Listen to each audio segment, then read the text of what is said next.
Aujourd'hui, je me rends visiter les quartiers chauds de Washington. Cette ville de 660 000 habitants est le théâtre chaque année de 30 000 vols, 8 000 crimes violents et plus de 992 crimes par kilomètre carré, soit 18 fois supérieur à la moyenne nationale. Et comme j'ai peur de rien, direction Washington.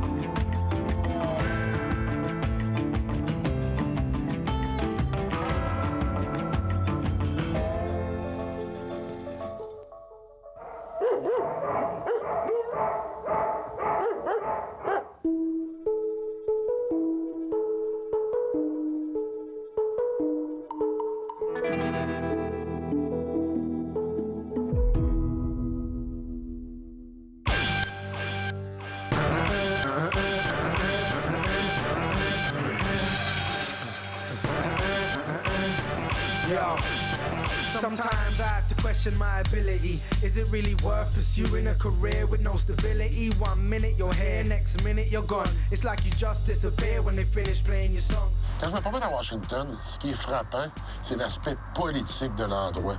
Premièrement, on voit le Capitole, la Maison-Blanche, tout l'aspect historique, puis on le sent qu'ici, il se passe de grandes choses. Mais ce qui se passe aussi, c'est qu'il y a beaucoup de pauvreté. Aussitôt qu'on sort du centre-ville et on tombe dans l'Est, c'est vraiment frappant de voir comment c'est drastique au niveau du changement de paysage. C'est comme s'il y avait deux mondes. D'un côté de la rivière, les riches, de l'autre côté, les pauvres. Et avec la pauvreté, la drogue et les gangs, vient la criminalité.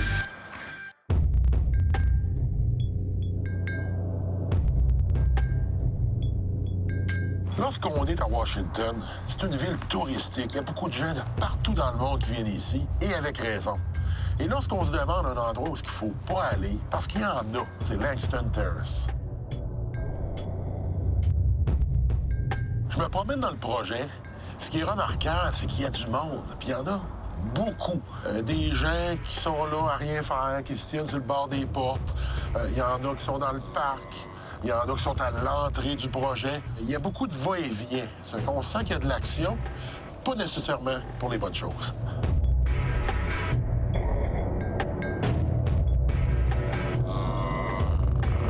En me promenant, j'aperçois quelqu'un qui a l'air louche. Il n'a pas seulement l'air louche à cause qu'il est dans un endroit qui n'est pas nécessairement sécuritaire, il a l'air louche de sa manière d'être. C'est un gros bonhomme, pas très grand, un visage assez sérieux, intimidant. Puis je décide d'aller parler.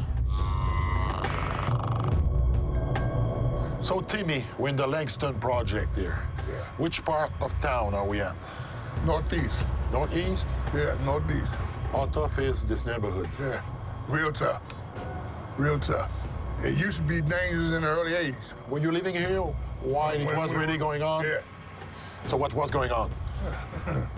Drug selling, Shootout? shooting, people getting killed, fighting over girls, people fighting over the neighborhoods, trying to make a name for themselves selling drugs.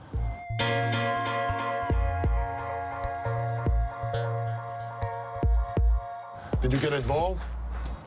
Well, coming up, I got into selling drugs. Yeah, You got caught? I got caught, did some time, messed up my boxing career. Can you tell me some of the crazy stuff that you've seen in prison? I've seen people get stabbed. I've seen, man, if a person didn't pay his debt, he was dealt with. How would you say would be the best way to behave when you actually go in some of the tough streets of Washington if you don't want to get into trouble? Be yourself, mind your business. That's pretty good advice. Eh? There's definitely a lot of people, you know, who have a hard time to actually leave the neighborhood where they come from. They come back. And they come back when they leave. Why is that? Because they used to the pain.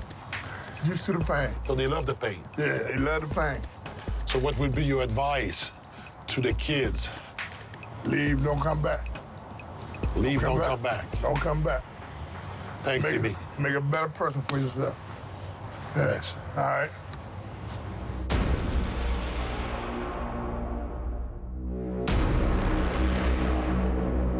Là, on est dans le projet à Carver Terrace. Puis, on se fait crier après, là, puis je pense que c'est comme le moment qu'on s'en a, là. C'est pas nécessairement une bonne idée. Puis, ça fait plusieurs voitures que ça fait plusieurs fois que je croise. Et c'est reconnu comme étant un des endroits chauds de Washington.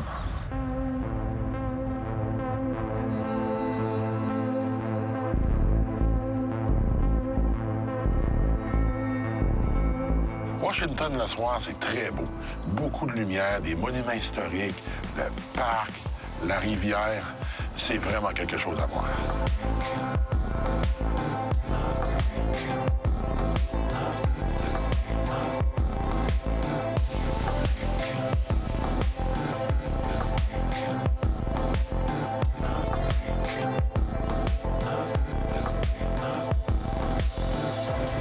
Je me promène dans le quartier de Trinidad pour aller rencontrer deux individus. Je sais pas vraiment comment les appeler. Eux font partie d'un groupe qui s'appelle Check It, qui est un gang de rue, a priori noir, gay et transsexuel.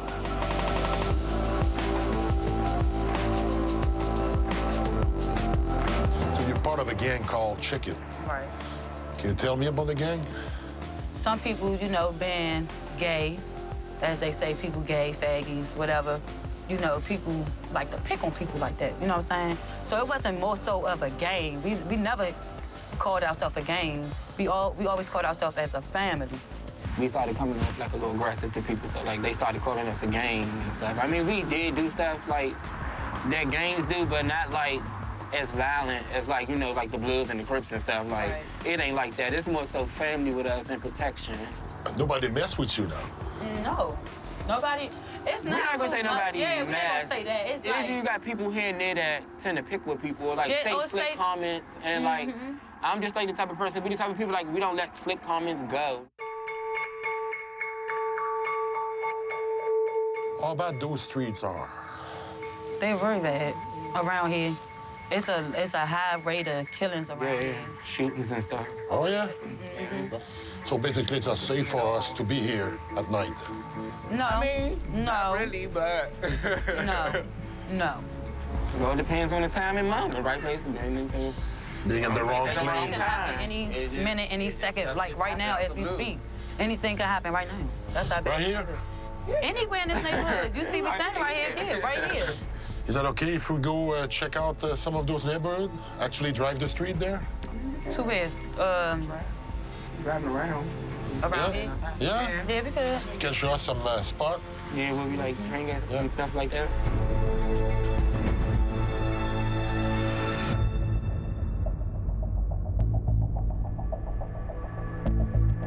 Donc, à un certain moment donné, il commence à faire plus sombre et on sent qu'il y a un peu plus d'activité.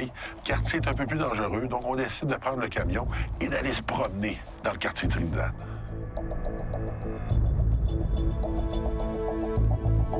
Donc, dans la voiture, Ebalд a été très généreuse. M'a permis justement de tomber dans le côté personnel. Comment c'était grandir là? Elle m'a montré la maison de son enfance. Donc, elle s'est vraiment donnée et m'a permis de comprendre un peu plus à propos d'elle-même. My parents, my mom, because that's the only one that took care of me. The only money she had was to shelter us, you know what I'm saying? Your dad was That gone? long- Yeah, my dad was gone. My dad did 19 years in jail. And my mother tried to get us little joints or once a month, but, you know, that's not enough for us, you know what I'm saying? So I used to steal cars, rob people, break in people's houses, get their stuff, sell it, go take these cars to the top shop, get the money off of it, just to provide for me and my younger siblings. So you were 'Cause I- helping your family with the money you were making, doing those things? making a way for us, doing them things. It's not about what we wanted, it's what we needed, you know what I'm saying? Back then, there was a way to survive. Right, that was the way to survive.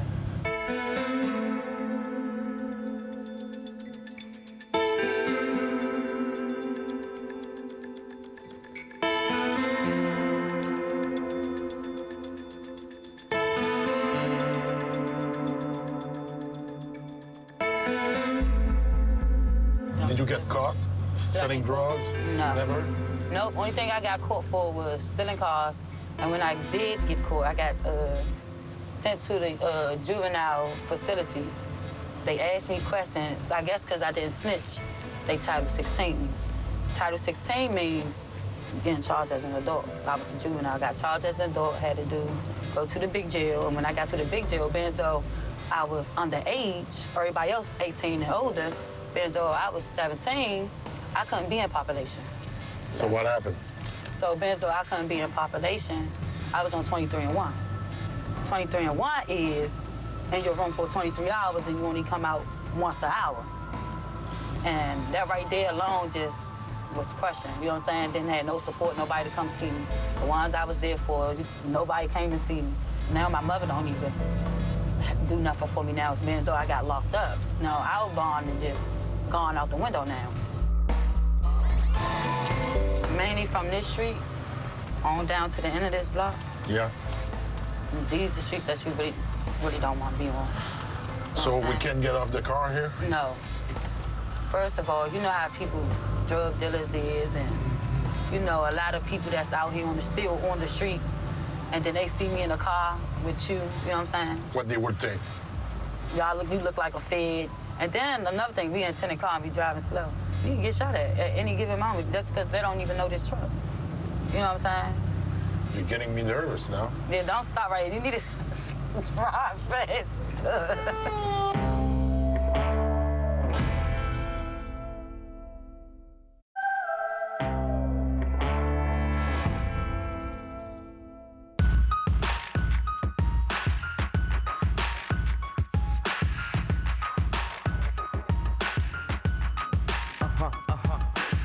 Quand on traverse la rue Florida, dans le quartier Est de la ville, c'est pas le quartier chic de Washington. Un peu plus tard dans la soirée, Bob m'invite à participer à une fête pour un des membres fondateurs du gang Check It. J'ai aucune idée à quoi m'attendre. Une chose est certaine, ça va être spécial. Vraiment spécial. Reaching out for the stars who complain us. Stacking papers, real money makers. Everybody wanna be famous. 'Cause everybody wanna be famous. Bon, ben là, on rentre dans le hood, là, puis c'est pas chic. Là, je me fais regarder, là. Ouf. C'est là qu'on voit. Les nous spots, c'est pas long. Ils savent qu'on n'est pas d'ici. Puis là, ben, ils se posent des questions. Qu'est-ce qu'ils viennent faire chez nous?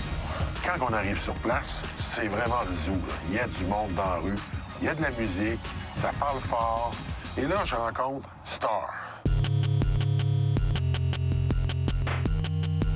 So, Star, you founded Check It a couple of years ago. So, can you tell me, how it got started? Okay, it got started. We just little ghetto little kids around the hood. We call each other like Trinidad and stuff. So he goes to like the Market Lounge and 501 and stuff. And like this boy was out here, he was like, "Oh, y'all should be called the Check It, Unexpected Orders the Third." I was like, that sounds cute because it's like a little catchy or whatever. So I'm like, okay. So from there we just started going to all the clubs and just started calling up the Check It. We started getting real known, real ghetto, real deep. So nobody can mess with you. Yeah, because like, like all the straight boys used to beat up all the faggots. Like a lot of straight boys, but like once we came out, we stopped that. Oh, yeah? Ain't no boys gonna fight us. So now people respect you. Yeah, real bad. So how did you manage to get their respect? Beat them up. You beat them up? Yeah. Donc, avoir une conversation avec Star, c'était pas vraiment facile. Faut comprendre, c'est sa fête, puis elle la fêtait vraiment. Donc, pendant que j'essaie de lui parler, elle consomme l'alcool, elle fume du pot, à ses amis qui viennent, elle parle à ses amis en même temps. C'était assez confus. Baby, check it, dog, check it, unexpected. Oh, yeah. I'm going to Don't worry about shit. I'm getting in the front. I don't care who that is. And you're not rushing you. Get to the back. Let's come on, child. Okay. Girl. No, is that okay if I get a selfie with all of you guys? Yeah. My unexpected girl be ready. Let me see my unexpected girl. She be ready. My unexpected girl be ready on the low. Okay. Donc, comme avec Star, ça n'a pas été vraiment comme je voulais, même si ça a été quand même plaisant. J'ai décidé de parler avec quelqu'un d'autre qui était un peu plus sobre. Donc, j'ai parlé avec Dada. So, Dana, what about you on a personal level? How was it growing up in Washington? It was kind of hard. It wasn't so easy, you know, growing up in Southeast, where I come from. It was just a lot of gun violence, a lot of fighting. I saw a lot, you know, and it's who I started to become until I, you know, got older and know that it's more to life than being who and where you come from. You know, it's just more to life. You got to get out and you got to experience. So you just wanted to get out of there? Out of the ghetto and get to somewhere where I feel comfortable, because, you know, growing up in the hood and you're gay, you stand out. So you got more people bashing you and criticizing you because you do it. So when you come around people that are like you and y'all live your day-to-day life, then everything works out. Thanks, Eddie. You're welcome.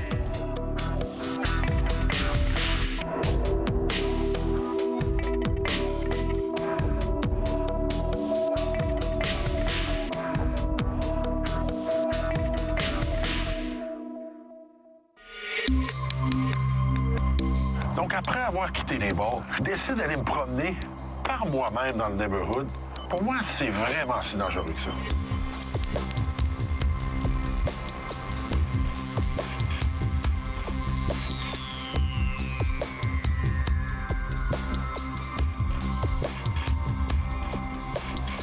Je viens de passer devant une ruelle, il était 6 dans la ruelle. J'ai arrêté, puis il y a tout de suite quelqu'un qui est venu voir, qui est venu jusqu'en avant du camion pour voir ce que je faisais. Donc, j'avais eu l'intention d'arrêter pour lui parler, mais je pense que c'est pas une bonne idée. Je pense vraiment que c'est pas une bonne idée de rester ici. J'ai vu qu'il était dérangé, fait qu'on fera pas par exprès. On va aller ailleurs.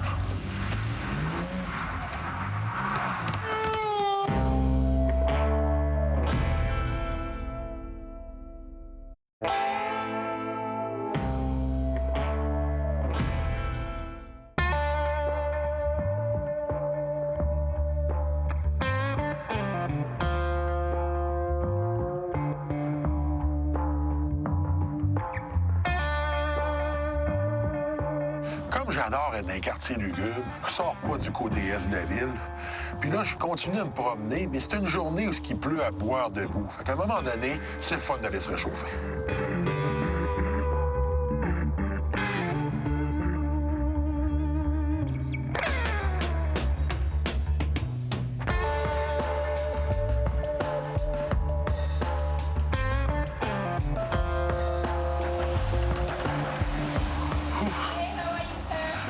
Bonjour, how you doing? Une journée froide et pluvieuse à Washington, un bon chili chaud, ça va faire du bien. Il paraît que même Barack Obama est venu manger ici. Si c'est assez bon pour le président, c'est assez bon pour moi.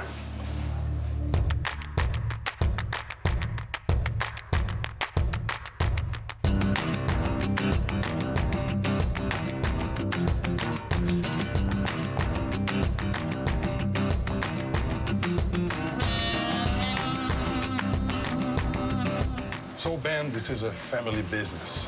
Yes. It's been run for almost 60 years now? Yes, my mom and dad opened the business in August 1958. And those here, how was it? Well, from what I hear, from 1958 to 1968, it was a beautiful corridor. It was called Black Broadway, and they had all the jazz players, Cab Calloway, Ella Fitzgerald, Duke Ellington, all these guys played every night up and down U Street, and we stayed open very late, and they would come here after they played their sets. And then the 60s, you know, it were a shift into the community. How did it affect Yes, well, so what happened was in 1968, Martin Luther King was assassinated. And when they killed Martin Luther King, they had riots. And we were one of the only places allowed to stay open during that time. My dad knew Stokely Carmichael, was a famous civil rights guy. He was right across the street. He was from Trinidad, where my dad is also from. And they had a connection, and they said, please, Ben, stay open to help feed the workers, the police, et cetera, to help stop the violence. So they actually play a role into trying to put down all the pressure from the riots. Exactly, exactly. And then after 1968, you know, the street was blighted. People had fear to come to the area, so it was a slow decline after that, after 1968. But we still survived because we were always a neighborhood place, and the neighbors always protected us and took care of this restaurant.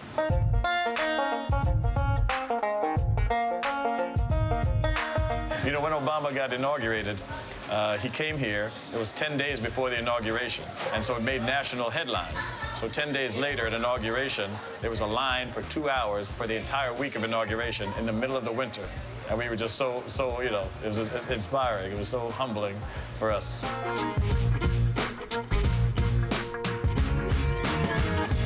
Finalement, c'était rendu au moment où je devais goûter à la spécialité de l'endroit. Et pour rendre les choses aussi grandioses que ça peut être, je me suis assis dans la même chaise que le président Obama lorsqu'il est venu visiter en 2009. Et c'est Mo, le gérant du restaurant, qui vient me porter mon repas. Wow! Yes, sir. Here you go. Thank you, Mo. You have a seat? Sure. Join me so we can talk. Go on. I can't believe it. I'm sitting at exactly where President Obama was sitting like 6 years ago. I feel like the president now. Okay, let's try it.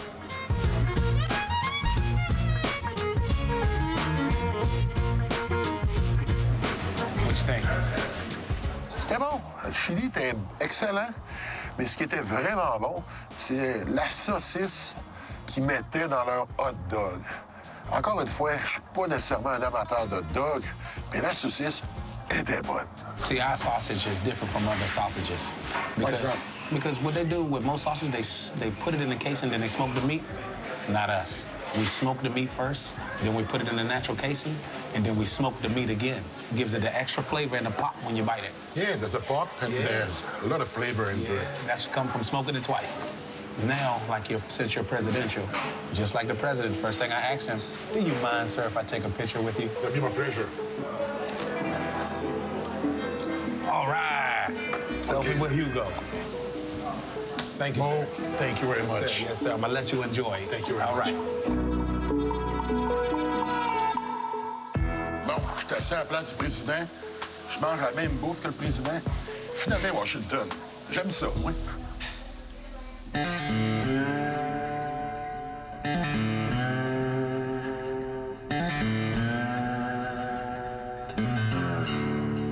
Ce qu'il faut savoir à Washington, c'est que dans East Washington, il y a 60 000 ex-détenus qui y habitent, qui sont a priori des Afro-Américains. Donc, pour aller valider un peu les statistiques, je m'en vais rencontrer une avocate qui, elle, travaille à tenter de réintroduire sur le marché du travail des anciens détenus. Et tout ça se passe dans un endroit qui est pas très sécuritaire parce qu'il y a une genre de cour à scrap dans le parc industriel, derrière un gros bâtiment. Rien vraiment pour me rassurer.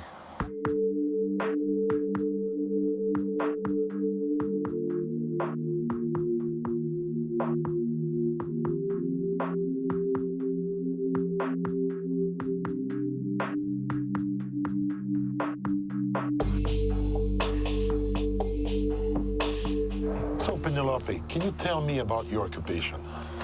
So I'm a lawyer and a co-founder of a nonprofit organization here in Washington, D.C. called Open City Advocates. We support young men as they transition out of juvenile incarceration and return back into the community. Sometimes if they do reoffend and are charged as adults, they go to an adult prison facility, and then we work on their reentry again when they come home a second or third time.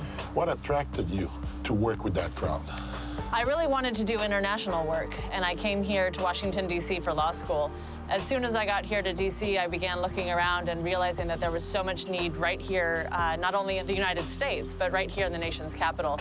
And I realized once I went to a juvenile facility, just the heartbreaking conditions, the absolute lack of support for our young people, and I really wanted to make a difference right here at home.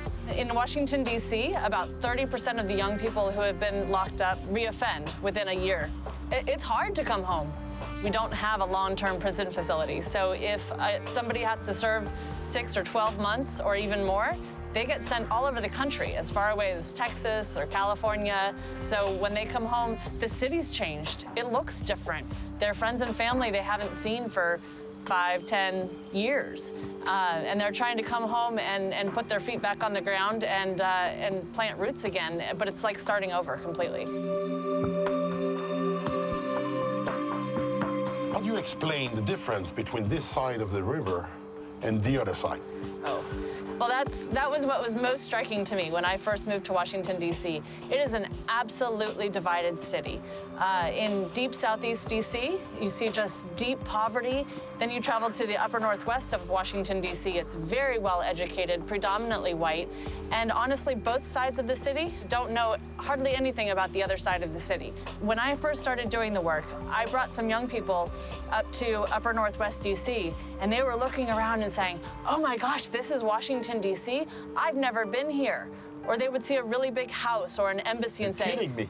Is this the White House? And say, no, this isn't the White House. This is just a different neighborhood. Never been there at all.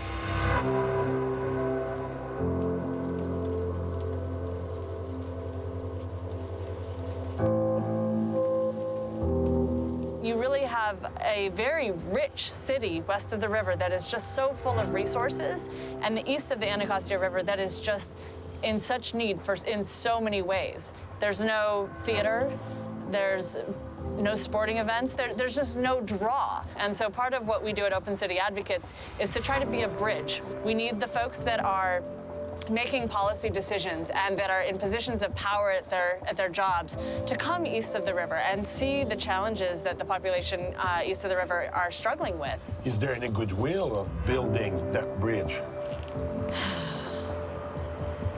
Not as much as I would like to see.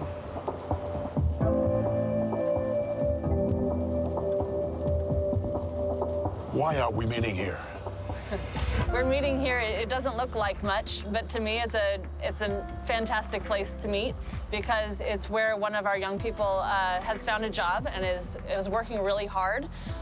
His name's Ramon. He was the very first person who walked through the doors and into our program, and now he has been out of prison for over 2.5 years, and to me, he's one of our greatest success stories.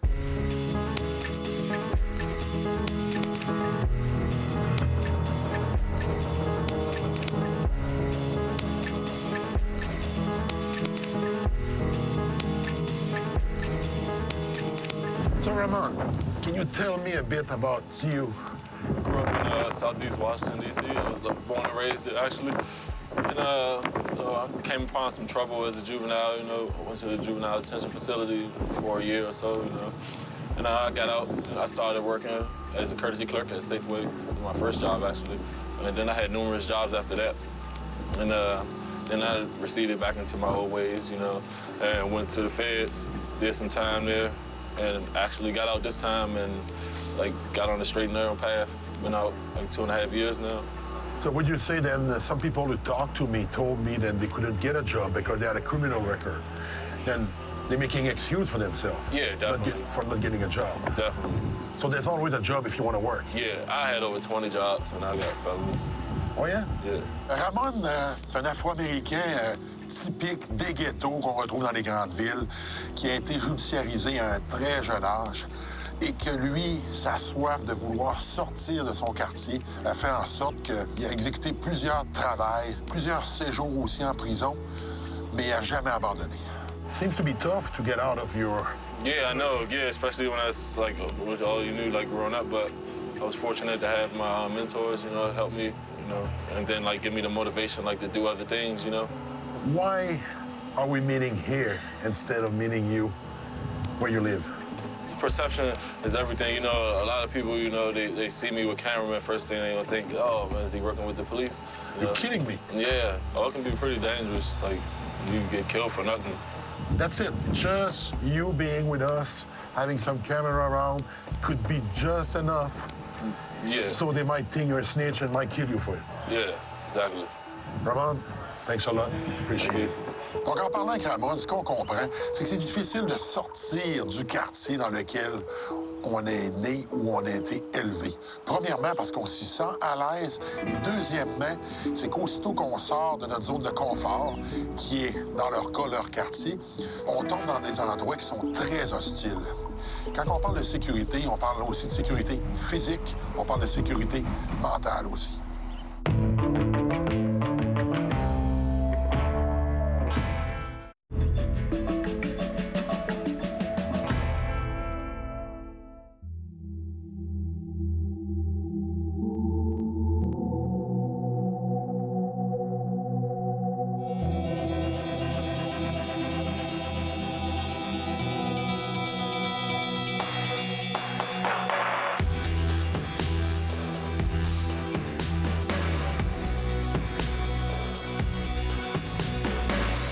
Lorsqu'on se promène dans l'Est, on peut sentir d'où provient la réputation de la capitale du meurtre qui a collé à Washington pendant plus de 20 ans. Il faut comprendre ici que de 90 à 2012, le taux de meurtre était en réduction constante. Par contre, depuis 2012, il y a eu une augmentation de 54 des meurtres. On se trouve toujours du côté est de la rivière. C'est juste un autre projet. Les projets, c'est un groupe d'immeubles dans lequel les personnes à faible revenu habitent. Et c'est souvent là où on retrouve le plus haut taux de criminalité. Pourquoi? Parce que finalement, il n'y a tellement rien à faire que finalement, on trouve toujours le moyen de se mettre les pieds dans les plats.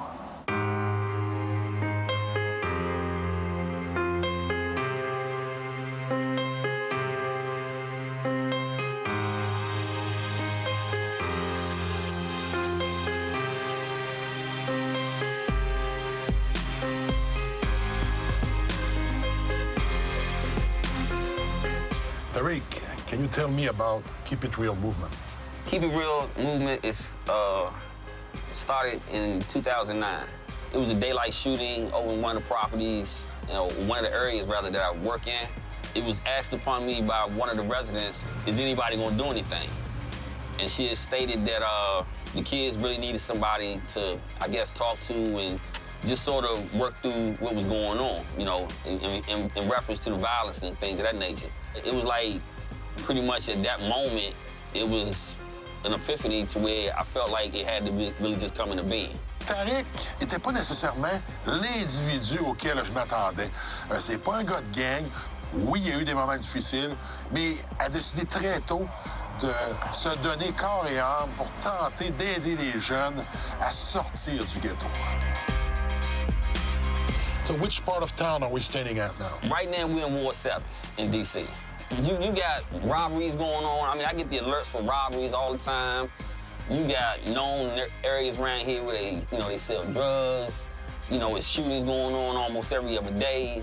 You're not far from a lot of crime right now where we standing at. Can we go? Yeah, sure. All right. All right.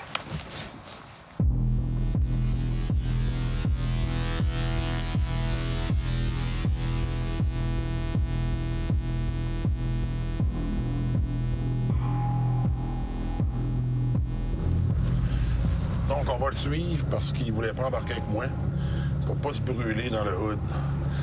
Parce que ce serait peut-être pas bien vu à cause que le véhicule est voyant. Et c'est une question de crédibilité. Puis de s'assurer qu'il est dans le processus de nous emmener là-bas, mais que ça ne le mette pas en danger lui et nous autres. Donc, avec lui, on se dirige vers un des projets qui sont les plus dangereux de Washington, Click Terrace.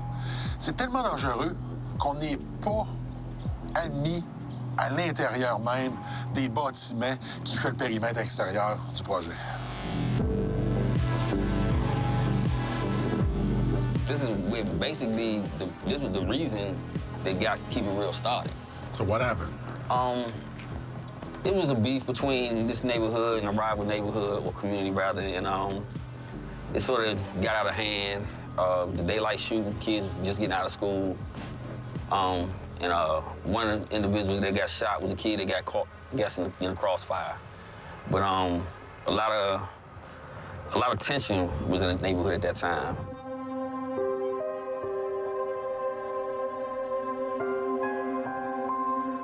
How many funerals did you attend? At my last count of counting funerals, and I stopped counting maybe about 3-4 years ago, I was at roughly around about 140. 140? Yeah. How does it make you feel? I sort of break down. I mean, I've had episodes where I've broken down in a group, but a lot of times, I mean, I think I just pretty much just get numb to it. I mean, because it's like, it's almost a normal thing now. Ce qui me surprend beaucoup, c'est que même si c'est un habitué du ghetto, on sent qu'il est très nerveux et qu'il n'est pas très à l'aise. Donc, j'ai pas beaucoup de flexibilité pour pouvoir tenter de regarder et de comprendre comment ça fonctionne. J'aurais été vraiment curieux de pouvoir rentrer à l'intérieur et voir comment ça se passe.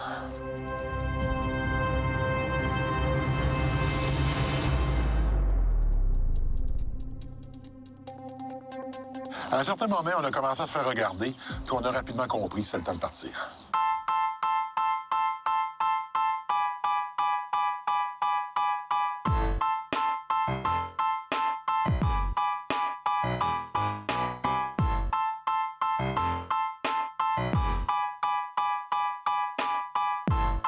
Le second projet où on s'est rendu, c'était immense, sur différents niveaux. Il y avait des bâtiments sur le dessus de la montagne, il y en avait au pied de la montagne. Le seul problème, c'est qu'il n'y avait pas beaucoup de monde.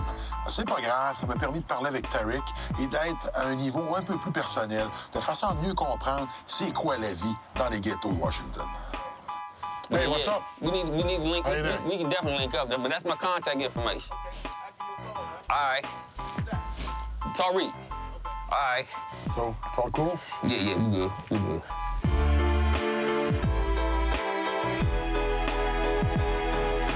For some reason, if you go through the stats, then you realize where's there's poverty, there's drugs, there's gang, and there's crime. Yeah. You know, you got men that's trying to raise their kids, but they ain't got no high school diploma. Whenever they was doing what they was doing in the street, and they weren't going to school at that time, and then they had their child, then they had to get out here and start making some money. You know about that. You've been through it, too. I mean, yeah, I've been through it. Oh, I got lots of trouble. I mean, I got all types of charges. I got possession charges, I got pistol charges, assault charges. I mean, I was an honor student. I graduated top 10% of my class. I should have went to college, but I couldn't go because I was fighting a pistol charge. You know, so I couldn't even go to the, I mean, I tried to get out the city. I mean, I was like desperate. And I just couldn't, because I had cases pending, I'm on probation, you know, all kinds of crazy stuff.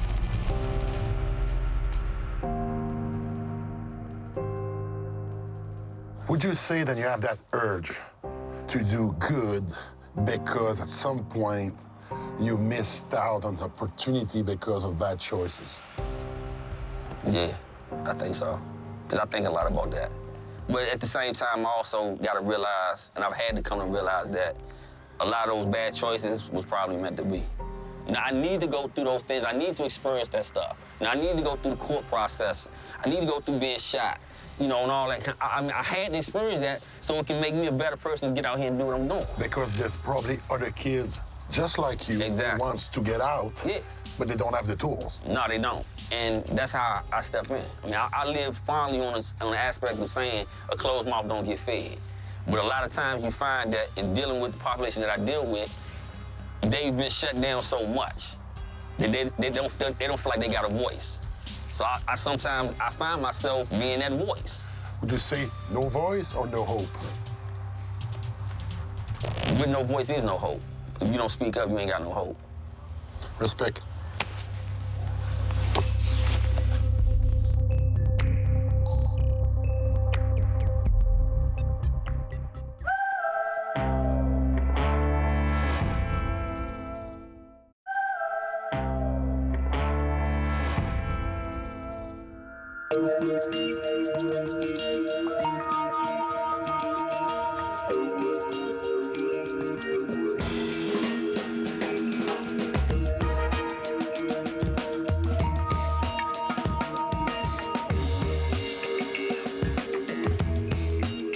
Donc, je continue ma visite de l'Est de Washington et je me rends dans le Sud-Est pour rencontrer un genre d'activiste qui a joué un rôle à sa manière pour aider les gens de couleur à sortir de la misère.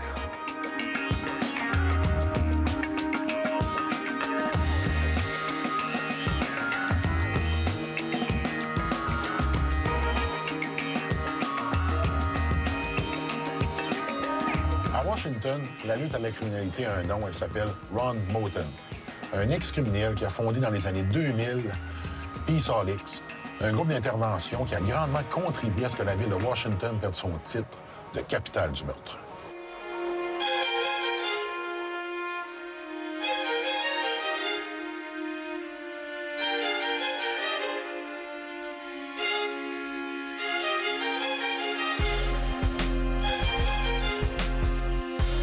So, Mo, you're born and raised here in Washington. Eh? Yes, sir. My understanding is you were not always on the right side of the law. No, I wasn't. Like many young African-American men and now women, I was raised in a single-parent household, got kicked out of school, went to the streets full-time selling drugs, eventually went to prison. What made you switch from being a bad guy to become someone who wants to make a difference in his community? I wouldn't say I was a bad guy. I think I was a person who made some bad decisions. And one of those bad decisions was selling drugs. because I wanted to be like your Scarface who was on TV and acquire nice things and went about doing it the fast way, you know. So when I came home, I wanted to repent for my sins and make sure what happened to my brother who was kidnapped, robbed, and killed, and some of my best friends who were killed didn't happen to other people, and to make up for the wrongs that I did. So I started that journey when I came home, and it's been a good journey.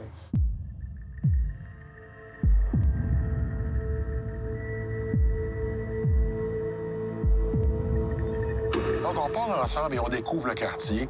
Et Ron, c'est quelqu'un qui vient de la rue, c'est quelqu'un qui a vécu la vie des gens de la rue, donc il est en mesure de bien cerner la problématique. We still got issues because the biggest thing that you have to fix to guarantee equity and opportunity is education. So our education system is still decided based upon your zip code. Our schools are still not performing over here at the level that they need to be to guarantee everybody equity, opportunity, right, and equality. Le message de Ron est très politique. À un moment donné, on se rend en haut de la colline pour avoir une vue d'ensemble sur le beau côté de la ville, le quartier de Washington, D.C. So this is it, a nice view of Washington. Yes, indeed, the nation's capital, where a lot of laws and power brokers that control what goes on in the world. In the world. That's where they do it at, right down there. You wrote a book about politics. Right. It's called Drinking Muddy Water. Yes, Drinking Muddy Water. I have a chapter in a book called Politics, and basically it explains how when you talk truth to power, often you become a target. What I tell people is that you are the government, and you just have to work through storms, and you have to put yourself in a position where you make decisions for yourself. And then you can hold politicians accountable because you're not dependent on them.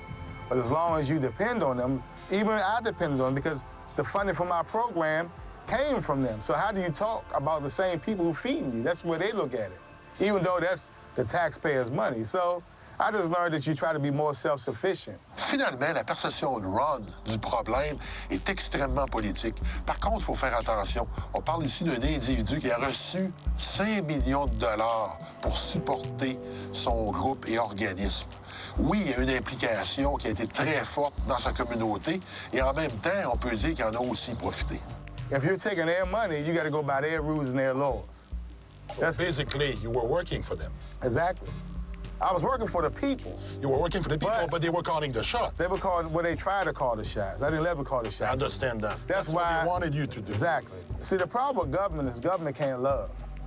Government can care, but it can't love. People can love. That's why the people have to be empowered to do things within their community and not count on government for everything. Can you see it moving in the right direction? Well, I put it to you like this. If I had my way with planting more seeds and teaching people to do what I've done, hell yeah. But if it's just about me, hell no. In this city, you have pockets, like in Southeast, throughout the city where things are terribly bad, and then you can walk 4 steps in this direction, and everything is good. But still in 2016, some people are treated different based on their skin colors. It's not just white people that treat my people bad. You have some black people who make it and forget where they come from. So it's not always a racial thing.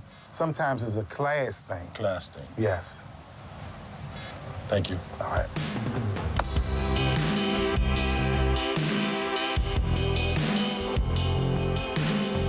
À Washington, le problème se trouve du côté du Capitole, du côté de la Maison-Blanche, du côté de la mairie.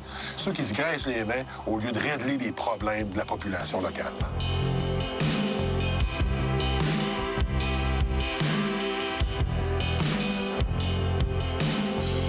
Ce qui est ahurissant, c'est que dans une ville où on prend des décisions qui vont affecter le monde entier, on n'est pas en mesure de pouvoir régler les problèmes qu'on retrouve dans la ville elle-même.